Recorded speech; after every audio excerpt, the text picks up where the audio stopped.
Fala pessoal, tudo bem? Sejam bem-vindos ao canal, nosso vídeo de análise técnica semanal. Vamos entender para onde vai a bolsa essa semana. Se você não é inscrito, se inscreva, curta o vídeo e comenta para concorrer ao investidor inteligente, né? O que você acha da bolsa? Vão romper 120 ou vão perder o 118 nessa semana? O ganhador sai no meu Instagram, henrico.czz, me segue lá, o ganhador. Parabéns para o último ganhador do livro também. Bom, vamos lá então para o Ibovespa entender o que é isso, né? Ibovespa está aqui num ponto de suporte de curto prazo, né? A gente já tinha comentado sobre ele, 118 mil pontos, não tão relevante quanto os 115 aqui embaixo, né? Esse sim seria um suporte mais relevante. A partir do momento, né, se nessa semana o Ibovespa testar para baixo dos 118 mil, obviamente a gente busca 115. Os últimos 3 dias na semana, né, mostrou certa força, né, do Ibovespa em não perder, né, não voltar para os 115, dado todo o cenário, né, onde teve ata do Fed, teve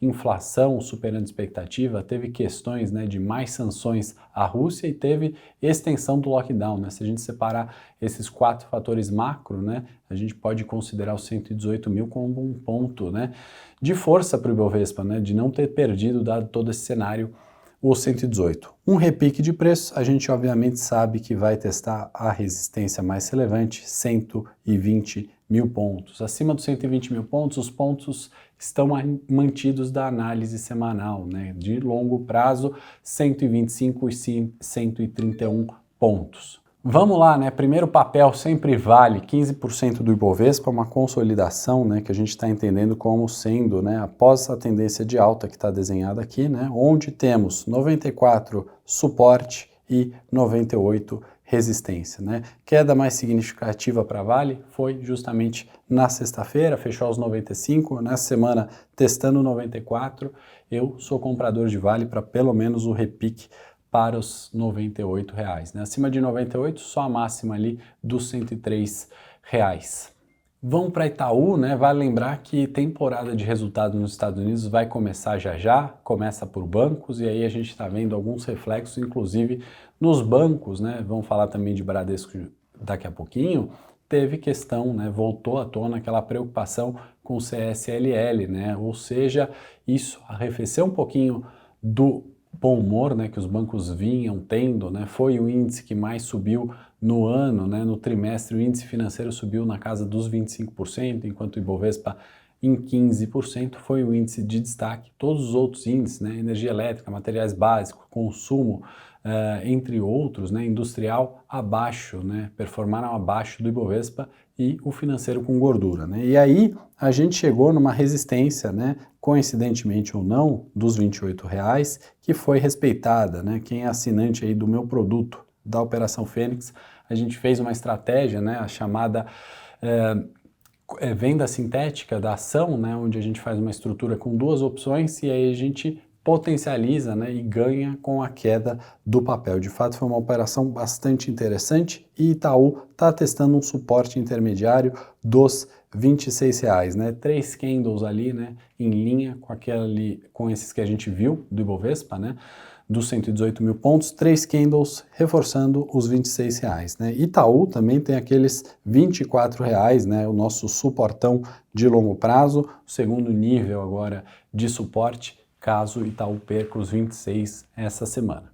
Ambev, né, fechamento ali nos R$15, se a gente pode colocar, né, dessa forma, os R$15 como um ponto neutro de Ambev, né, onde divide os últimos topos, né, que são resistências relevantes, alguns centavos acima, vamos colocar 15,70, né, e também fica no meio do caminho entre os R$14, né, um ponto de suporte muito relevante para a Ambev. Não vamos esquecer dos 13, né, então perdendo os 14,93, né, que foi o fechamento da última sexta-feira, que na verdade são os R$15, vai buscar 14, né? Sem grandes novidades para a Ambev. Qualquer repique de preço encontra resistência nos 15,70.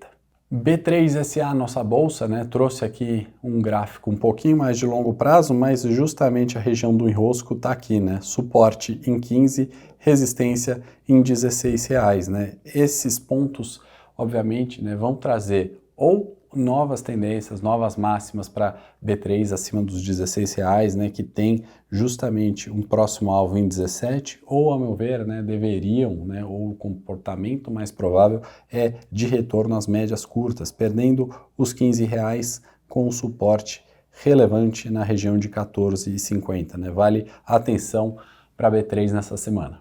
Bradesco, ao meu ver, fez um movimento bastante interessante nessa semana, né? Assim como a gente falou sobre Itaú, né? Testou sua resistência aqui, né? Nos 22,60, também caiu significativamente na semana, porém os últimos 3 candles, né? 2 dojis e um fechamento positivo na sexta-feira em cima dessa linha de suporte de longo prazo, R$21, né, que agora servem como resistência, nos indicam, né, uma possibilidade de repique, né, ou pelo menos uma relação de risco-retorno.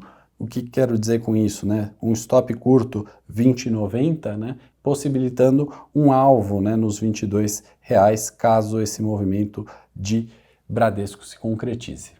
Petrobras, nossa análise semanal de longo prazo tem funcionado muito, né? A hora que a gente simplifica toda a questão de ingerência, né? Qual vai ser o próximo CEO? O que o Bolsonaro vai colocar ali? Vai ter interferência no preço da gasolina ou não, né? Com o preço do petróleo que está subindo, né? Está vindo forte, volatilidade. Simplifica tudo isso no gráfico e olha preço, né? A gente chega nos suportes, né?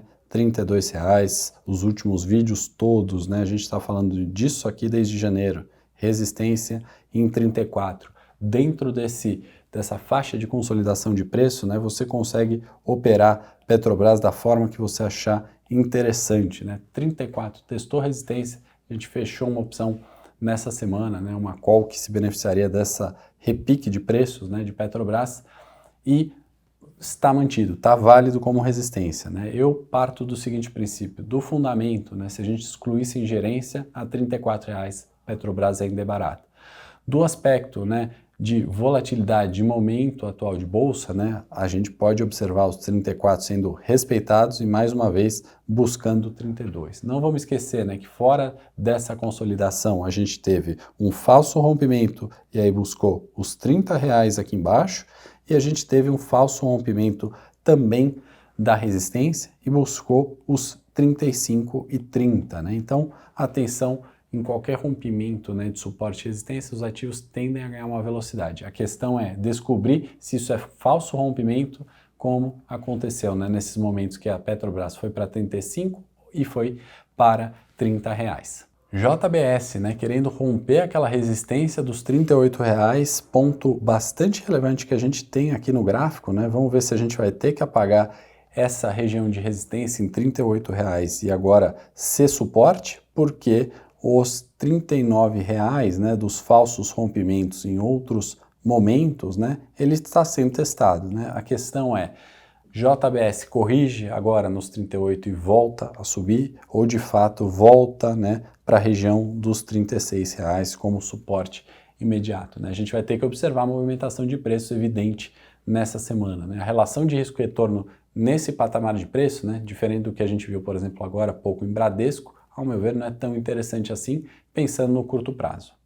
Suzano, forte consolidação de preços na região do novo suporte em 54. Abaixo dos 54 a gente ainda tem os 52 e o divisor de águas, né, que permaneceu por muito tempo ali como suporte e agora como resistência, os R$57 podem indicar, né, repique de preço, resistência imediata para Suzano. Magazine Luiza, né? Esse sim vale a pena voltar no vídeo da última semana, né? A gente falou exatamente desse ponto de resistência, né? 7,15, 7,30 aqui em cima, né? Dentro desse caixotão, né? Uma consolidação com volatilidade, testou e está vindo para buscar o suporte, né? Que está na região dos 5,60, em torno disso, né? R$6. Magazine Luiza, né? Que se a gente dividir isso aqui em dois, né? O divisor de água, 6,20, né? Hora vai testar a resistência, a hora vai testar o suporte. A gente não pode esquecer da situação do varejo, né? Inflação, juros, desemprego ainda impondo desafios ali, né? Evidente que a hora que a gente olha, né, preços baratos, e Magazine podemos falar barato a 6 ou barato a R$4,60, né? Tem uma diferença imensa, né? Tem um limite para desconto de preço de tela, né? mas a situação macro não é tão favorável, a gente está vendo volatilidade de preço, né? Altas muito fortes, que testaram a resistência e o reforço, né, para assistir o vídeo da última semana, onde a gente falou sobre isso, e quedas, né, também de mesma magnitude, né, que vão fazer e estão fazendo o Magazine testar o suporte no último fechamento, né? Então bastante cautela, atenção com volatilidade no varejo. VEG, né, temos ainda, né, mantido aqui os R$ 33 como um suporte relevante. A partir desse rompimento, né, testou uma região de resistência dos R$ 35,70 e fez correção na média, nos R$ 34,00. Comportamento de preço esperado para a VEG essa semana, né, de repique de preço, evidentemente, buscando a região de resistência 35,76. Abaixo dos 34, pode sim testar o suporte mais relevante em 33. Acho uma probabilidade menor do acontecimento, né, de queda nessa semana, uma vez que entendo que VEG ainda está barata e um repique de preços, pelo menos para os 35,70, é bem possível. Espero que você tenha gostado do conteúdo técnico dessa semana. Se você gostou, não esquece de curtir o vídeo, se inscreve no canal, né? O YouTube tirou alguns assinantes, então confere se você já era inscrito, se você está inscrito, ativa as notificações assim que o vídeo for para o ar, o YouTube te informa e não esquece de deixar nos comentários, bolsa rompe o 120 ou busca o 115, e aí você vai estar concorrendo ao livro O Investidor Inteligente. O ganhador sai no meu Instagram, @henrico.czz. Um grande abraço, uma boa semana a todas, até o próximo vídeo.